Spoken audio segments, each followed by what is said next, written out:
আজকে আমি ডিম আর আলু দিয়ে একটা ভাজা রেসিপি বানাবো। যারা খুব অল্প সময়ে রেসিপি বানাইতে চান তারা ডিম আর আলু দিয়ে এইভাবে রেসিপিটা বানায় খায় দেখবেন খুবই ভালো লাগে। রেসিপিটা বানানোর জন্য বেশি কিছু লাগবে না। 4টা আলু, 2টা ডিম, বড় একটা পেঁয়াজ, কয়েকটা কাঁচা লঙ্কা নিয়ে নিলাম। বৌমা, পেঁয়াজ আর লঙ্কাটা তুমি কাইটে নাও আর আলুটা আমি কাইটে নিই। আলুটাকে এরকম করে কাইটে নিলাম। পেঁয়াজটাকে এরকম করে কুচি কুচি করে কাইটে নিব।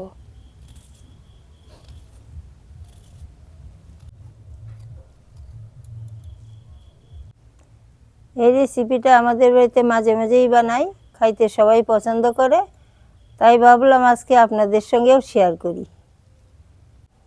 বৌমা উনানটা জ্বালাইতে জ্বালাইতে আমি আলুটা ধুয়ে নিই। মা একদিন ডিম দিয়ে খিচুড়ি রান্না করবা। হ্যাঁ, ডিম দিয়ে খিচুড়িও রান্না করব, বন্ধুদের সঙ্গেও শেয়ার করব। কড়াই গরম হয়ে গেছে, কড়াইতে সরিষা তেল দিয়ে দিব।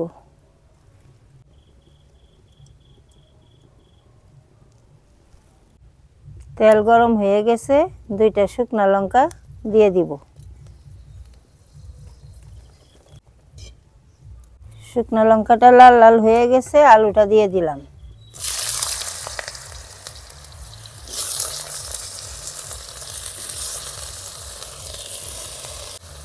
পরিমাণ মতো লবণ দিয়ে দিলাম।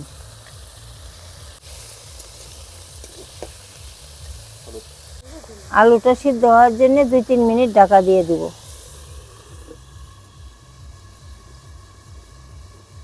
আমাদের রেসিপিগুলো কেমন লাগে কমেন্টে জানাবেন।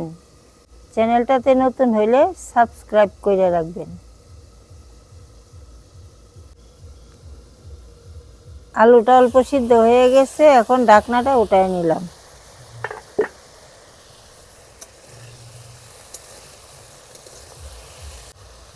এখন অল্প হলুদ দিয়ে দিলাম।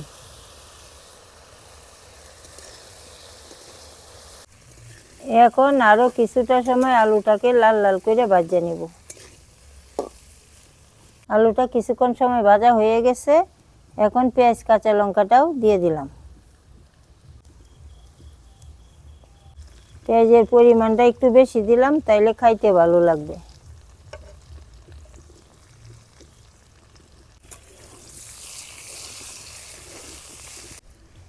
পেঁয়াজ দিয়ে আরো 5 মিনিট ভাজে নিলাম। এখন ডিমগুলো ভেঙে দিয়ে দিব।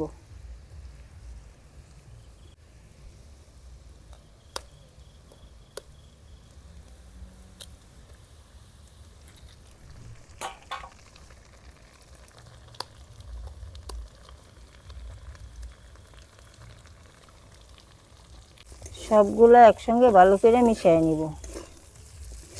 ডিম দিয়ে 2-3 মিনিট ভেজে নিলাম। এখন 1 চামচ মিট মশলা দিয়ে দিব।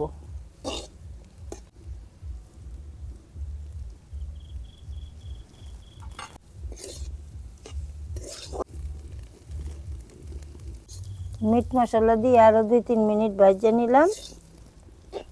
এখন শুকনা শুকনা হয়ে গেছে, নামায় নিব।